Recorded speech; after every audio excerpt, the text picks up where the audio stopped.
আমি কতগুলো এলাচ থেতো করে নিয়েছি। থেতো করে এই দানাগুলো দেখুন প্লেটে রয়েছে। আর এই খোসাটা আমি কি করব, খোসাটা এই দুধে দিয়ে দিচ্ছি, কারণ আমি পিঠে বানাবো। নিয়ে নিয়েছি ময়দা, চালের গুঁড়ো সবই নিয়ে নিয়েছি। দুধটা আগে জাল দিয়ে নিই। এলাচের খোসাগুলো দিয়ে দিলাম, সুন্দর একটা গন্ধ হবে। এই দুধটা দিয়েই আমি জাল দেব। 1 কৌটো ময়দা দিলাম, আরও 1 কৌটো ময়দা। দেখুন চালের গুঁড়ো 2 কৌটো আমি ময়দা দিয়েছি। এবার 2 কৌটো চালের গুঁড়ো দেবো। এই 1 কৌটো দিলাম, 1 কৌটো চালের গুঁড়ো। আপনারা যা দিয়েই করুন সম পরিমাণ নেবেন। 2 কৌটো চালের গুঁড়ো নিলে 2 কৌটো আটা বা ময়দা যা খুশি নিতে পারেন।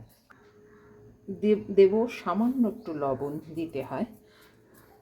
আর দিলাম এই যে আপনাদের দেখিয়েছিলাম যে এলাচটা গুঁড়ো করেছিলাম, সেই এলাচের দানাগুলো দিয়ে দিলাম। আর খোসাটা দিয়ে দুধটা জাল দিয়েছি, আপনারা দেখেছেন।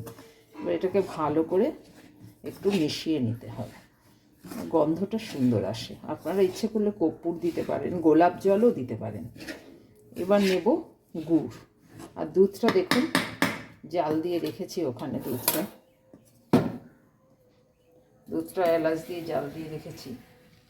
এবার দেখুন দিচ্ছি গুড়। এই গুড়টা ঠিক মতো হলো কি না সেটা দেখার জন্য আপনাকে একটু জিভে দিয়ে দেখে নিতে হবে গুড়টা ঠিক মতো হলো কি না।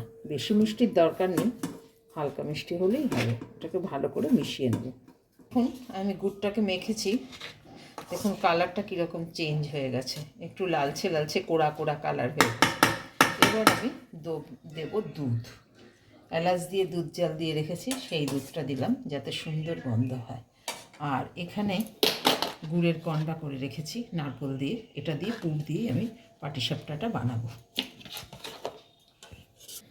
দেখুন আমার গোলা হয়ে গেছে। এরকম মিডিল মোটামুটি এই রকমই হবে, এর বেশি ঘন হলে ভালো লাগবে না, আবার এর বেশি পাতলা হলে উল্টোবে না।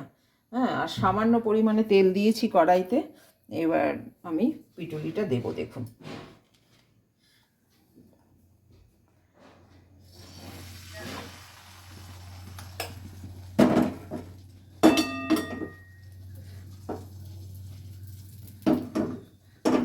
চামচলাম।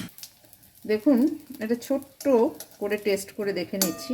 এই যে পুর দিয়েছি দেখুন, দিয়ে বানিয়ে নিচ্ছি। ছোট্ট একটা টেস্ট করার জন্য করলাম, এবার নর্মালি করব। দেখুন আবার আমি দিলাম,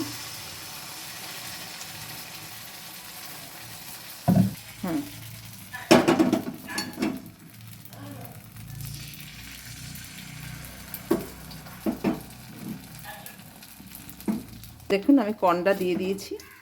আমি এটাও টেস্ট করার জন্য ছোট্ট করেই করেছি। দেখুন আবার পুর দিলাম। পুরটা দেব, এই গোলাটা দিলাম। গোলাটা দিয়ে একটুখানি গোলাটাকে ছড়িয়ে দিচ্ছি।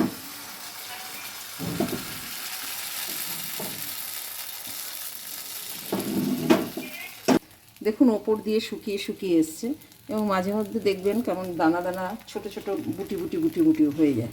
তখন মনে করবেন যে আমাদের হয়ে গেছে। এই দেখুন উল্টাচ্ছে কি সুন্দর।